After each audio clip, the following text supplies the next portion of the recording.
حضرت طالوت علیہ السلام بنی اسرائیل کے ایک نیک، بہادر اور دانشمند بادشاہ تھے جنہیں اللہ تعالیٰ نے بنی اسرائیل کی بادشاہت کے لیے منتخب کیا۔ ان کا تذکرہ قرآن کریم کی سورہ بقرہ میں ذکر کیا گیا ہے۔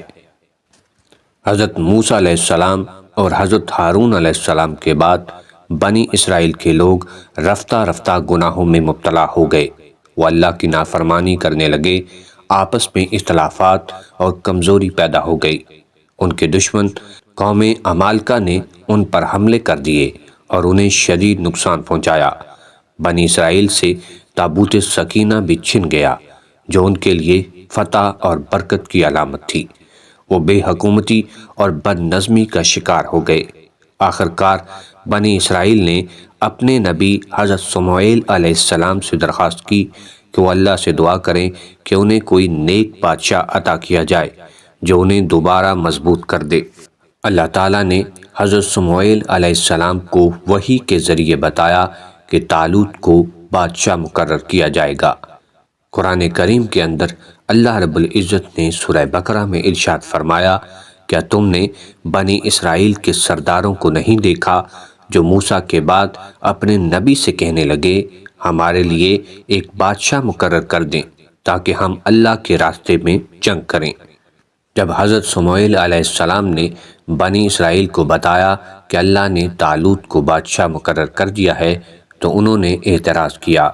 طالوت کسی شاہی خاندان سے تعلق نہیں رکھتے تھے، وہ بہت دولت مند بھی نہیں تھے، جبکہ بنی اسرائیل سمجھتے تھے کہ بادشاہ کو امیر ہونا چاہیے۔ حضرت سموئیل علیہ السلام نے جواب دیا کہ بے شک اللہ نے طالوت کو تم پر منتخب کیا ہے اور انہیں علم اور جسمانی قوت میں تم سے بڑھایا ہے۔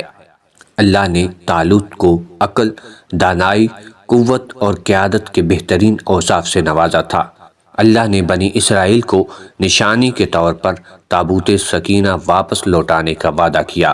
فرشتے یہ تابوت واپس لے آئے، جو بنی اسرائیل کے لیے اللہ کی مدد کا واضح ثبوت تھا۔ اس کے بعد بنی اسرائیل نے طالوت کی بادشاہی کو قبول کر لیا۔ طالوت نے بنی اسرائیل کا ایک لشکر تیار کیا تاکہ وہ اپنے دشمن جالوت اور اس کی قوم عمالقہ سے جنگ کریں۔ جنگ کے دوران اللہ نے ان کا ایمان آزمایا۔ طالوت نے لشکر کو کہا کہ اللہ تمہیں ایک نہر سے آزمائے گا، جو اس میں سے زیادہ پانی پیے گا وہ میرا ساتھی نہیں۔ زیادہ تر لوگوں نے نہر کا پانی زیادہ مقدار میں پی لیا اور آزمائش میں ناکام ہو گئے۔